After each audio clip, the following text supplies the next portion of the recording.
Hi there, welcome back to the Mindful Toolbox podcast. I'm your host, Sarah Lynn, and whether you're a returning listener or you're brand new to our community, I am incredibly grateful that you're here. Today, we're talking about something that impacts every single family, and that is big transitions. So whether you're moving house, you're blending a family, you're starting at a new school, or you're dealing with the loss of a loved one, big transitions will impact every single family at a variety of different points in our lives. Yet despite how commonplace big transitions are, it doesn't make them any easier. And for children, these changes can feel like absolute tidal waves that knock them for six. And I know you know I'm right, because I bet that in the lead up to a new school year, or before a big game or a recital or art project is due, or before there's a house move, your child has likely been withdrawn, anxious, or even defiant. And this is totally normal because when change happens, everyone feels a little bit uncomfortable. But I bet seeing them go through that uncomfortableness makes you feel helpless. You just want to be their support system. You want to be able to take away the frustration, the pain, the anxiety. But it's often not possible because it's not really your job. Your job is to be their safe harbor to go through and feel those emotions. If you want to learn how to do that, how to support your child during those big transitions, then this episode is just for you. But Sarah Lynn, who are you? How do you know about the impact of big changes? Or what do you know about the hardships of going through big transitions? Well, if you haven't seen the Bettering Youth website, or if you haven't listened to our introductory podcast, it may come as a shock to you. But I attended 11 different schools before I reached university. Yeah. And we moved consistently. And I'm a child of a divorced family.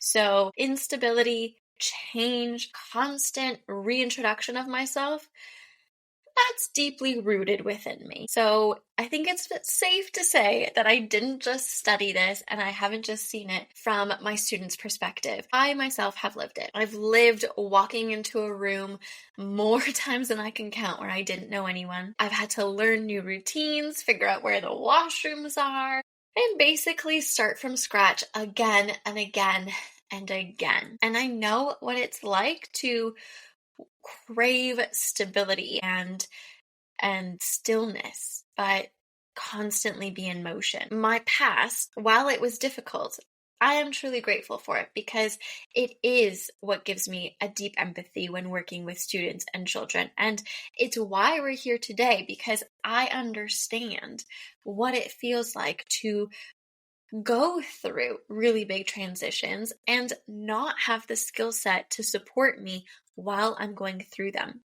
Whether it was when I was crying on the bathroom floor, so overwhelmed with going to a new school that I thought I was literally on my deathbed because physically I was so ill. Or it's the knowing of what it feels like to dissociate and withdraw and go inward when my parents separated, or the sheer lack of wanting to go along to get along and instead digging my heels in at every single turn possible because it made me feel like I had a little bit of control. Today, I'm going to walk you through why transitions are so difficult for kids in particular, the neuroscience that is happening behind the scenes within their brain, and we're going to open up the Mindful Toolbox and check out some practical calming tools that you can start using today. Let's get into it.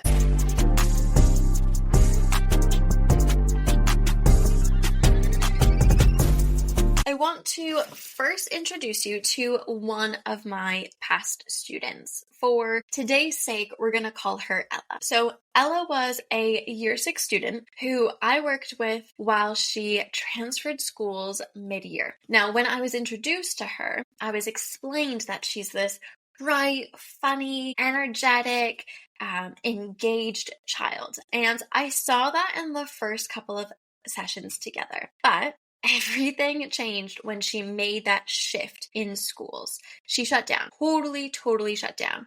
She started complaining of stomach aches. She refused to go in. And when she did, she spent most of the day in the office because she didn't feel well. This is a really common story. So if you're sitting there and you're thinking, oh my goodness, you're not alone, because her parents, they would call me and they would say something like, she was thriving 2 months ago. We just don't understand what's happened. Like, we don't get it. So we got curious and we started small. We started to talk about, what is hard? What's going on? Essentially, she missed her old friends. She hated the new building. She didn't know where anything was. There was a list my arm long of all of the things that were wrong and that just didn't sit well with Ella, with this student. And I think what's interesting is that I could relate to feeling like the new kid and how it was so uncomfortable when the teacher called your name for the first time and everyone turned to look at you. I remember and I could empathize with how uncomfortable it was to have to move between classes and forget where you were going, or worst of all, be called out because you brought the wrong notebook with you. So we worked small. We created a map of her new school, which, we revised it just like we would her studies. We set a small goal of saying hi to a new person every day, which was not easy, so far outside Ella's comfort zone. And I'm still, to this day, so proud of how she took on that challenge. And when things became a little bit overwhelming, we had tools that we had previously practiced that helped her to settle her nervous system. Whether it was our mindful breathing techniques, which we've gone through in previous episodes, if it was guided journaling that helped her kind of move through and process some of her feelings, or it was just finding ways to soothe herself through touch or smell. These small anchored moments, just 5 minutes a day, these made such a big difference. And a month later, Ella was leading a group project in science class. Snaps for Ella. It sounds like such a small thing, right? Like we think, oh, well, when your child moves school, they'll just get on with it. Some students can. Some are built for change and they like meeting new people and they're excited and invigorated by that newness. But for others, the unpredictable new space causes them to completely shut down and you lose who you know your child to be. So what I learned from Ella and from countless other children like her is this: the more unpredictable the outside world is, the more kids need internal stability and emotional anchoring. That's what I've learned. The more unpredictable it is out there, the more they need to be grounded within. Like always, we like to explore different scholarly articles or different thought leaders to ensure that I'm giving you stuff that is of the now.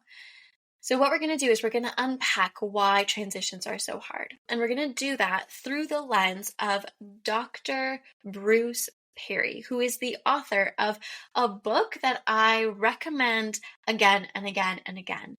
And it's called What Happened to You? Now, in this book, Dr. Bruce Perry states that in times of uncertainty, children need rhythm, regulation, and relationships, because when we go through transition, it disrupts rhythm. And we can even talk about this on like a smaller scale too.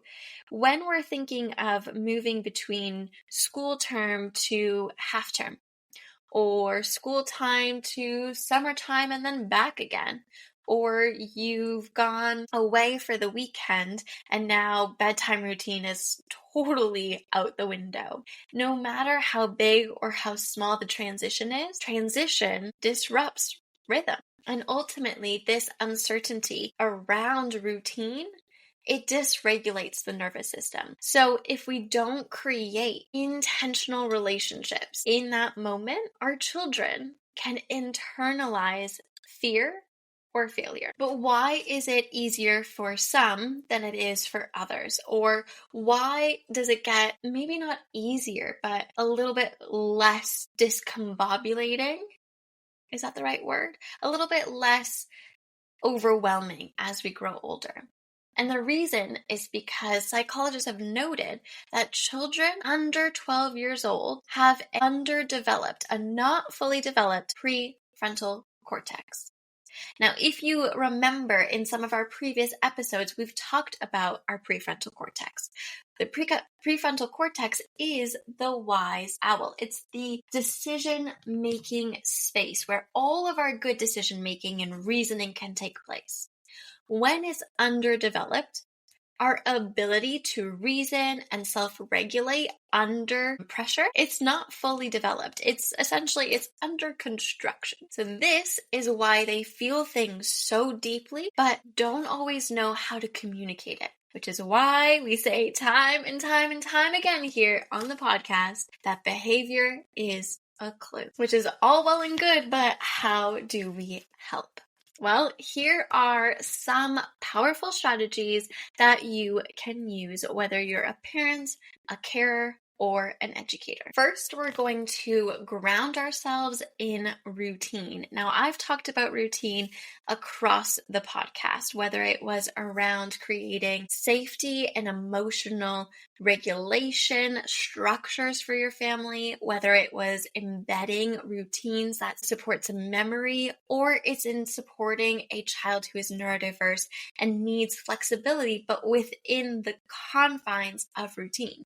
Routine is so important, and it is just as important in navigating big transitions. So if you can keep meal times the same, bedtimes the same, small rituals consistent, do what you can. Even something as small as pancakes every Saturday gives your child's nervous system something to rely on.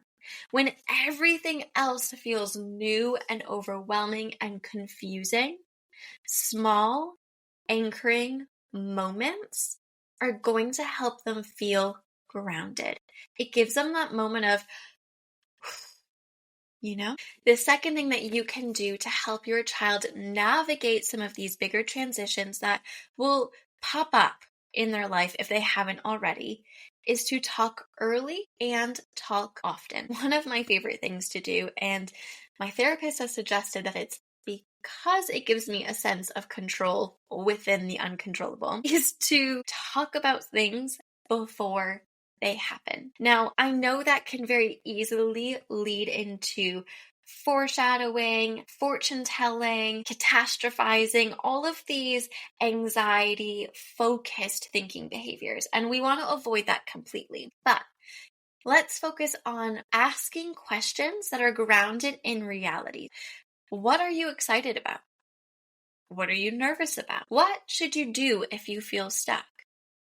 Or simply bringing up things that are about to happen. Growing up, I lost one of my grandparents at a fairly young age. And while the process was happening, I didn't have anyone talk to me about death and dying and what it means to lose a loved one and what that could look like emotionally and also logistically. And so when my Nana passed away, it was such a huge shock to the system. It wasn't until the cycle of life was explored numerous times that I started to understand what it meant. Going back, it would be super helpful if the life cycle had been explored or touched upon or even normalized a little bit sooner. Things like death, things like moving, things like transitioning and losing contact with friends, they're all kind of glossed over, especially for children, because we feel like they're young. We don't want to burden them. But the lack of conversation about it only creates space between us and them. It doesn't build trust because they can't then ask questions. They can't show their own emotion. They don't see our emotion. And so opening that door for conversation, for exploration, for a little bit of forewarning can be such a big difference in helping them navigate those transitions. Okay, number 3 is to practice mindfulness as a family. I love mindfulness. Mindfulness is the practice. Yes, it is a practice because it requires consistent effort. It's a practice of being present, of being within the moment, not worrying about what's happening in the next 5 minutes, 10 minutes, 30 minutes, 20 days, 7 years.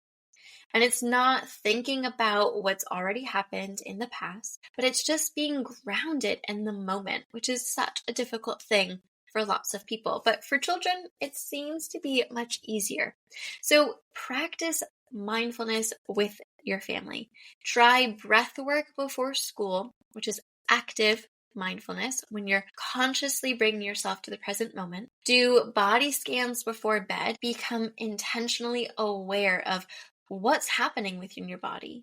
Where are you holding tension, emotion, frustration? Do you need to do or say something before you go to sleep? The main reason why we go on and on about mindfulness and why it's embedded within our tutoring programs and our coaching programs is because it reduces cortisol, which is a stress hormone. And through the reduction of cortisol, we're improving longevity, we're giving skills for emotional regulation, we're seeing our students bounce back, our children have grit and resilience, and it builds a sense of control, which when a lot of things are up in the air, that feels really comforting. Number next is to celebrate small wins. I love a celebration. I'm one of those people who will celebrate the big, the small, the in between, because I don't think it's just about the end game.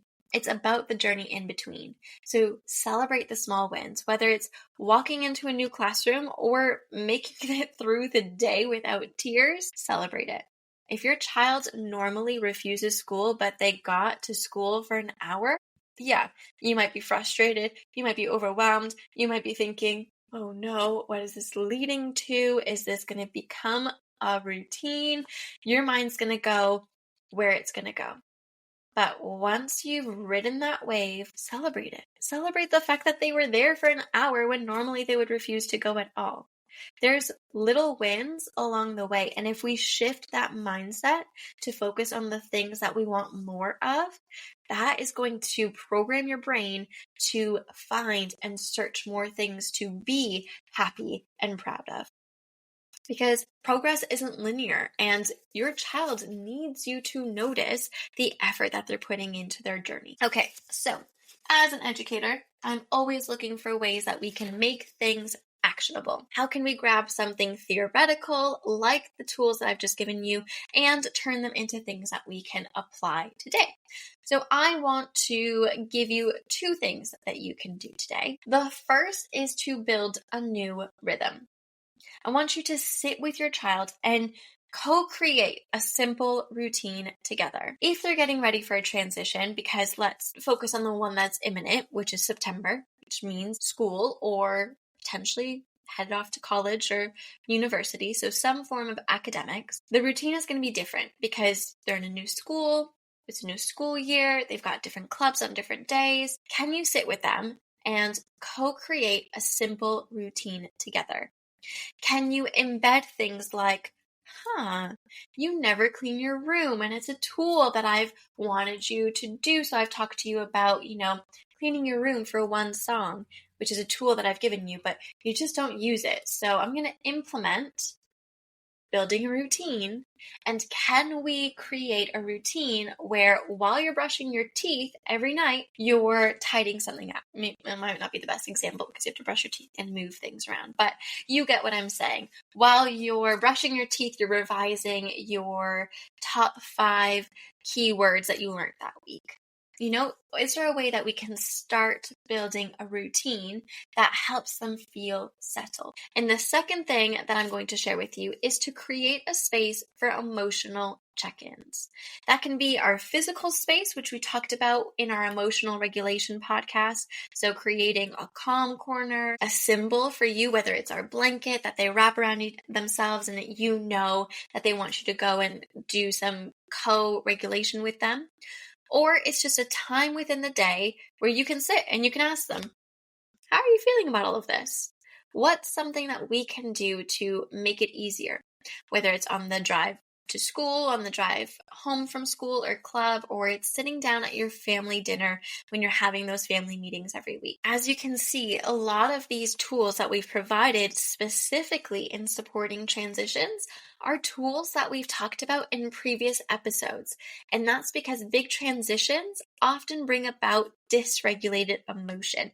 So, dysregulated emotion needs emotional regulation. Because what I don't want to happen is for you to have this narrative that big transitions equals big breakdowns. It doesn't have to. With mindful routines, emotional language, co-regulation, you can absolutely help your child not just to survive change, but to grow through it and to be someone who can adapt easily as things flow through life. Okay, if you found this episode helpful, make sure you follow and share it with another family who's walking through a transition right now. And if you want extra tools, checklists, or bonus scripts to help your child in times of uncertainty, join our newsletter. The link is going to be either down below in the description if you're listening to this as a podcast on any of your favorite podcast providers, or down in our YouTube description box. And don't forget, as always, to set a reminder 2 Thursdays from now where we will be back for episode 10 of the Mindful Toolbox podcast. Thanks again for welcoming me along your child's journey. I am so grateful to be here. I hope this has been helpful for you. If it has, don't forget to hit subscribe, and we will see you very soon. Cheers.